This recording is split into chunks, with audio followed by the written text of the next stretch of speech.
Hi, I'm here in my field and I just thought I'd bring you along. My friend Sarah was telling me the other day that they're doing a no-mow May.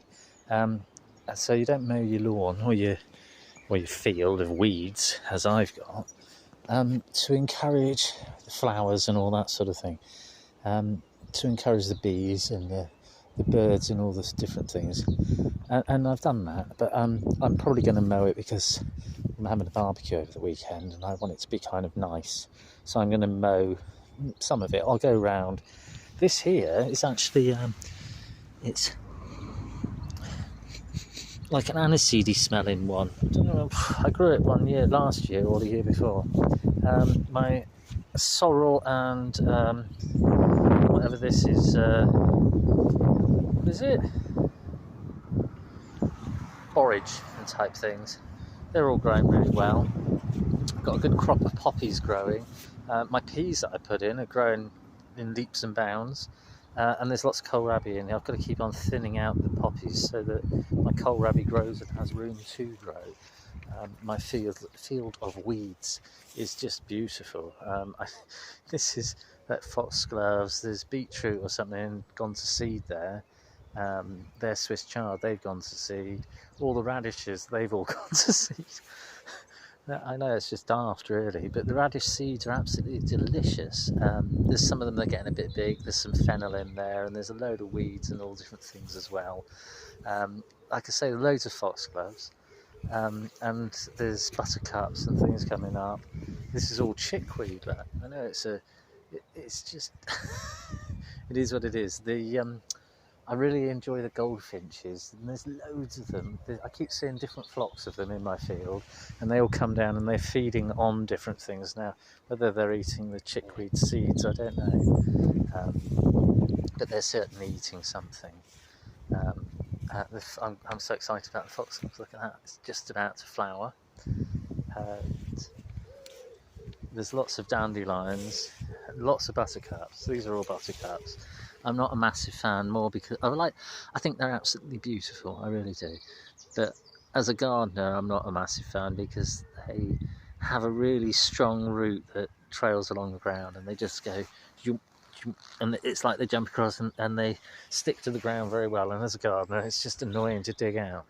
Isn't that beautiful? That's purple sprouting broccoli. And it's gone to seed, gone to flower, gone to seed, and I'm going to collect some seeds and I'll probably let it self-seed onto the ground around here. But just pretty. I just thought I'd show you, when your vegetables have gone to flower, that's what they look like. Instead of having, look, on the top there you can see the purple sprouts, and it's the purple sprout that you're obviously going to eat. And if you leave your purple sprouting broccoli, let it go to flower, this is what it does, and it's beautiful, and then it will go to seed. You can see the seeds forming underneath, see, lovely. So yeah, I need to get a bucket and collect a load of seeds off there. I've got lots of stinging nettles and I've left the stinging nettles in. I know it just looks like a mess here, I don't really care. The stinging nettles attract predatory insects which eat the other insects, the caterpillars and the creepy crawlies that you don't want, the pest bugs. So I've got lots of stinging nettles around. There's a big thing there, that's a berberis. No, it's not. It's a burdock. I'm sorry, excuse me. It's a burdock. So if I dig it up, I could make dandelion and burdock cordial or something. My gooseberries have got lots of gooseberries on them. And I do have a badger that visits in the field, which is rather annoying because badgers like gooseberries. So I'm probably going to have to try and find some sort of way of meshing it over. There's also there's another gooseberry there that's growing. I thought these were black currants, but I'm not 100% sure. That one looks like a black currant. You can hardly tell what's growing in my field because it's such a blooming mess. I have got to run over it with a lawnmower and just get rid of a load of stuff. But look, let's go in for a zoom in. There's an artichoke. I gave them away last year to some friends. They said they were delicious. There's last year's flower, look, and the seeds all gone over. But there's it had some babies, so there's like 4 plants here now instead of just the one, which is nice. But yeah, there's an artichoke on it already ready for this year. I've put boards down around the pond, boards and corrugated iron, and it's it's just daft. It's to attract snakes and slow worms, and slow worms are our legless lizards, and snakes. You get grass snakes and smooth snakes and adders, which would be nice to encourage them in. And they'll have somewhere to live. They like to live under something like this. I watch lots of go herping videos on YouTube where they go looking for snakes in America. I think they're very lucky in America because they've got all these different types, and all venomous ones and copperheads, and I just think it's fantastic. So I've had these down for, I don't know, probably a month or so. Let's have a look at under this one. Look, there's an ant's nest. Into a bit of an insect safari. These are red ants, and as you can see, there's about 1 billion of them on that piece of corrugated metal. And this is their little nest, and this is their brood of babies. And there's a load of larvae of different sizes, and they're all trying to hide them underground so that something doesn't come along and eat them all, like a bird or a whatever kind of insect. The big ones on the outside, I presume they're like the guard ones, and then there's ones looking after the babies. Look. But I've said before, I've got lots of different varieties of ants. So I'm all zooming down that hole, picking up the babies. Everyone, get them into the dark, get them into the dark.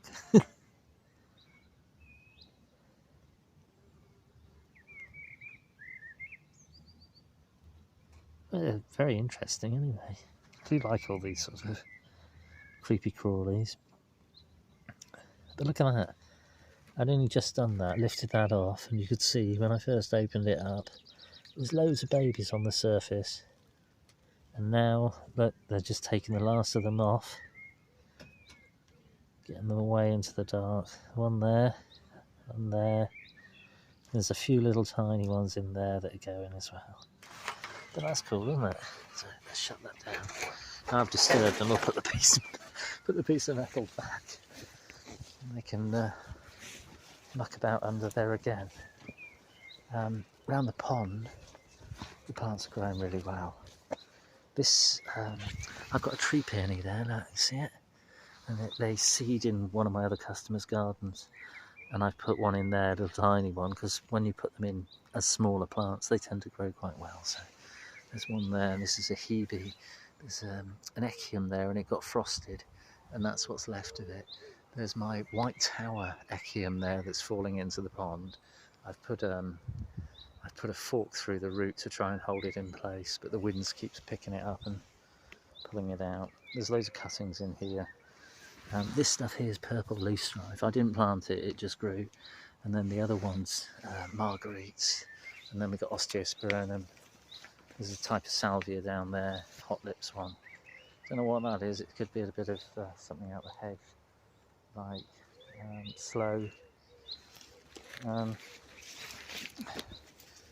There's a rose here, beautiful rose. Got loads of buds on it, so I'm quite looking forward to that. There's another artichoke there. There's another bits of hebe, and there's a Swiss chard that's actually going into seed in the edge of the pond there. There's a load of mallow and there's a lupin, look. That's quite nice. It came up rather well last year, and then something ate it. I think it got lupin aphid or something. It's weird that you get a specific type of aphid that targets one plant, or they target all plants, but lupin aphids are bigger than ordinary aphids. And there's lupins. It's a North American flowering plant that grows on the plains and that.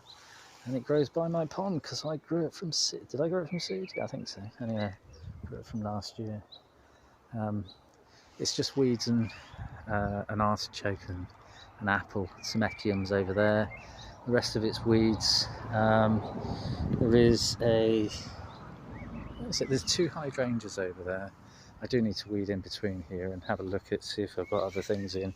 Some daffodils going over, and there's another rose there. As you can see, the edge of the osteosperenums. But this is a work in progress, this one. This pond. And the leaks, which is rather annoying. There's lots of docks here that are going into flower, so I've got to bring the mower down tomorrow and mow over these. And my hazel and that are all coming into leaf nicely. My echiums that I've got down through the field. I'll take you and have a look now. Oh, it's going to die. My phone's going to run out of battery, so this has to be a quick one. Hope you're listening to all my lovely bird song. Here's my echiums that I've got. They're actually in flower now, but they're weird the way they flowered, and it's called they got the frost in the winter time. I just thought I'd show you. Hope everyone's well. Nice one. Cheers.